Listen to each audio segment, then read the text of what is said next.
নমস্কার বন্ধুরা, গৌতমের সাথে চ্যানেলে আপনাদের স্বাগত জানাই। চলে এসেছি আর একটি নতুন ব্লগ নিয়ে এবং একটি এই মুহূর্তে আপনারা দেখতে পাচ্ছেন আমরা বরদই কালীপুর রয়েছে এবং শ্রী শ্রী কালী পূজা দেখতে পাচ্ছেন। এই যে বরদই কালী পূজা এবং এখানে এই ছট পূজা, আজকে চৈত্র ছট পূজা। আপনারা সবাই জানেন কার্তিকী ছট পূজা হয়ে থাকে এবং চৈত্র ছট পূজা কিন্তু সূর্য দেবের উপাসনা হয়ে থাকে এবং এই 4 দিন ধরেই কিন্তু এই চৈত্র ছট পূজা পরব হয়ে থাকে। প্রতি বছরের চৈত্র মাসে চৈত্র ছট পূজা হয়ে থাকে। চৈত্রী ছট পূজা হলো হিন্দু ক্যালেন্ডার অনুসারে চৈত্র মাসে পালিত সূর্যের উপাসনার একটি পবিত্র উৎসব। কার্তিকী ছটের মতোই এটি 4 দিন ধরে চলে এবং বিহার, ঝাড়খণ্ড ও উত্তরপ্রদেশে বেশি জনপ্রিয়। নারী পুরুষ নির্বিশেষে জীবনের আশীর্বাদের জন্য কৃতজ্ঞতা জানিয়ে সূর্যদেব ও ছটি মায়ের পূজা করেন। সময়কাল চৈত্র মাসের শুক্লপক্ষের ষষ্ঠী তিথিতে এই পূজা অনুষ্ঠিত হয়ে থাকে। এটিও 4 দিনের এক কঠোর ব্রত। ঘর ও শরীর পবিত্র করে ব্রতীরা নিরামিষ আহার গ্রহণ করেন। দ্বিতীয় দিন সারাদিন উপবাসের পর সন্ধ্যায় গুড়ের পায়েস প্রসাদ হিসেবে গ্রহণ করা হয়। তৃতীয় দিন সন্ধ্যা অর্ঘ্য, সূর্যাস্তের সময় জল বা দুধের ঘাটে দাঁড়িয়ে সূর্যদেবকে অর্ঘ্য দেওয়া হয় এবং চতুর্থ দিনে উষা অর্ঘ্য, সূর্যোদয়ের সময় শেষ অর্ঘ্য দিয়ে ব্রত ভঙ্গ করা হয়। বিশ্বাস করা হয় এই ব্রত পালন করলে ভালো স্বাস্থ্য, সুখ এবং দীর্ঘায়ু লাভ করা যায়। এই মুহূর্তে আমরা এখানে পেয়ে গেছি যারা আজকে नमस्कार।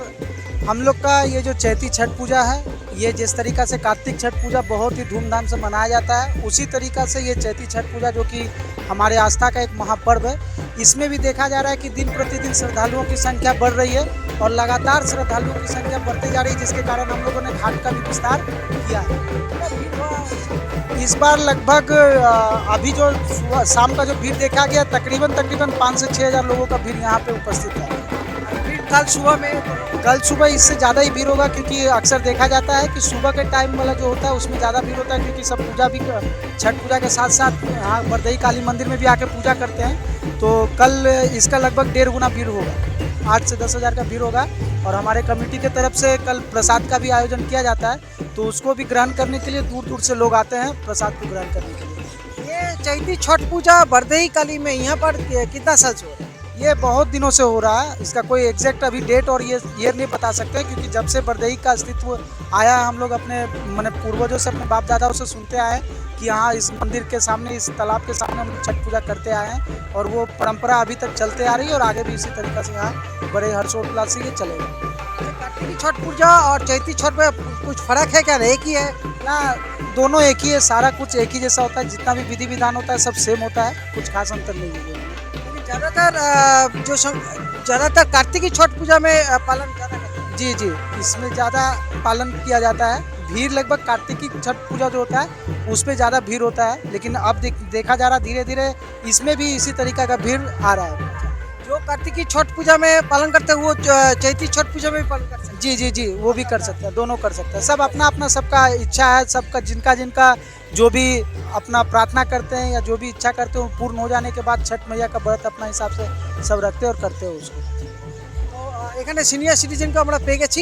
কি বলবেন আজকে এই ছট পূজা সম্পর্কে? এই চৈতি ছট আমাদের মানে আগে খুব কম হতো, এখন কিন্তু প্রতি বছর বাড়ছে, বুঝলেন তো। হ্যাঁ, আজকে মোটামুটি 3-4 হাজার লোক ছিল সন্ধ্যায়, সকালে লোকটা বাড়ে। হ্যাঁ, চৈতি ছট যেমন কার্তিক ছট পূজা হয় সেরকম চৈত্র ছট পূজা একই রকম জিনিস, কিন্তু তখন কম হতো, এখন কিন্তু চৈত্র ছটটা বেশি বাড়ছে। হ্যাঁ, দিনের দিন বেড়েই যাচ্ছে। আপনারা শুনলেন আগামীকাল সকালবেলাতেও কিন্তু প্রচুর এখানে মানুষরা আসবেন এখানে পুজো দেওয়ার জন্য। তো বন্ধুরা এইভাবেই দেখতে থাকুন, আগামী দিনেও আপনাদের সামনে এইভাবেই বিভিন্ন মন্দির এবং তার ইতিহাস আপনাদের সামনে তুলে ধরবো। চোখ রাখুন গৌতমের সাথে।